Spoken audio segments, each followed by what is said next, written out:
What does that mark on his arm even mean? What the hell was Shanks doing in the bath with Gaban 14 years ago? 39 years ago, Shanks and his twin brother were born into the Figarland family, both having hopes to ascend and become God's Knights. That was their destiny, to be part of the private elite squad under the direct control of their god Imusama. However, just a year later, Shanks' fate would turn upside down, as during the God Valley incident, the Roger pirates grabbed a treasure chest thinking they got some banger loot. Instead, it was baby Shanks. This would be one of the biggest moments for the prophecy of Dawn to occur. Shanks had the lineage of a celestial dragon, in fact, one of the strongest families in the Holy Land, the Figarlands. His father was a champion that led the God's Knights and has become a new Gorosei. But instead, Shanks was raised by Goldie Roger, one of the people who Emu considers to be literal devils. He has the will of D. He is the Pirate King. In a way, Shanks had everything going for him to be the one to make the world one piece. Roger and Gaban certainly thought so, as the captain gave Shanks his straw hat, while Gaban refers to Shanks as the child of destiny. However, after Roger's execution, Shanks told Buggy no, he won't be following in the Pirate King's footsteps and try to find the One Piece. He realized what his role was going to be in the Great Pirate Era. So what spurred this change all of a sudden? Well, we got the answer in chapter 1152, the mark on Shanks' left hand. 25 years ago, right after Roger returned from Laugh Tale, Shanks asked him something. The reply made him burst into tears. The likely answer is that Shanks was told about his celestial lineage. Through his journey around the world with Roger, Shanks knew about the terrible things the Celestials had done to the people of the world. They are the oppressors who only take. So finding out that one of the worst ones of them all, someone who won the Celestial Culling Games after being 10,000 points behind, was actually his father. This shook Shanks to his core. How could he be the destined one when he has the DNA of the Celestials running through his veins? Does he even deserve Roger's hat, which is supposed to symbolize Joy Boy and the Dawn? The only way to confirm what he must do now was to go back to Marijoa. He had learned of what it meant to be a pirate through Roger for the past 16 years, but he had no idea of the destiny he was actually supposed to have if Roger never found that chest. Even the clothing Shanks was wearing as an infant shows this variance Oda planned for him, with patterns of sun, a crescent moon, and stars dotting his body. Which path should he take? So to confirm his fate, Shanks had no choice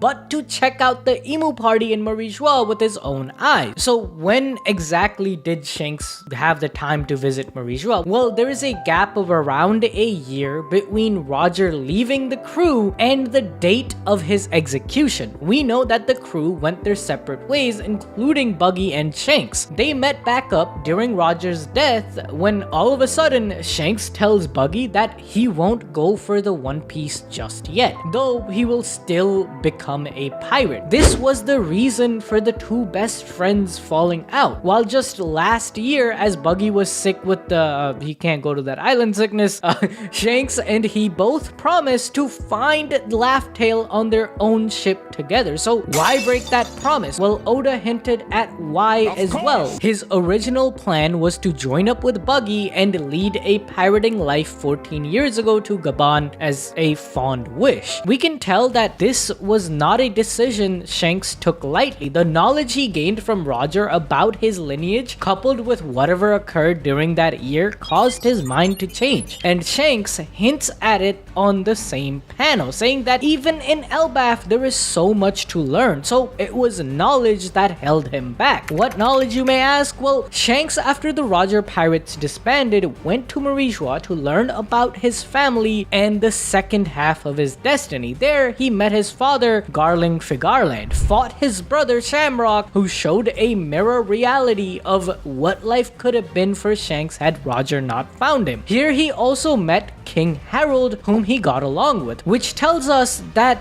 Shanks didn't choose the path of a God's Knight that was offered to him by his family and Emu. As much as we joke about him being a rat, Shanks never used his snitcher powers, as Herald believed in peace, wanting to make Elbaf free while joining the rest of the world. However, I think that Shanks did train and gained knowledge from the God's Knights, as evident by the mark on his arm, which is present 10 years later, unless that mark was given to him since birth. But honestly, like, look at this screenshot from the anime where I feel like the mark would have been visible if Shanks had it since birth. Like, come on, the area right above his elbow, it's like showing, right? But there's no mark. Finally, what is up with Shanks now? Like, what is this destiny he has been following? Well, while Gabon still believes Shanks to be the child of destiny because he has no knowledge of Ace's existence 14 years ago, who I believe Shanks thought was the child the Dawn prophecy spoke of as the sun god, that's why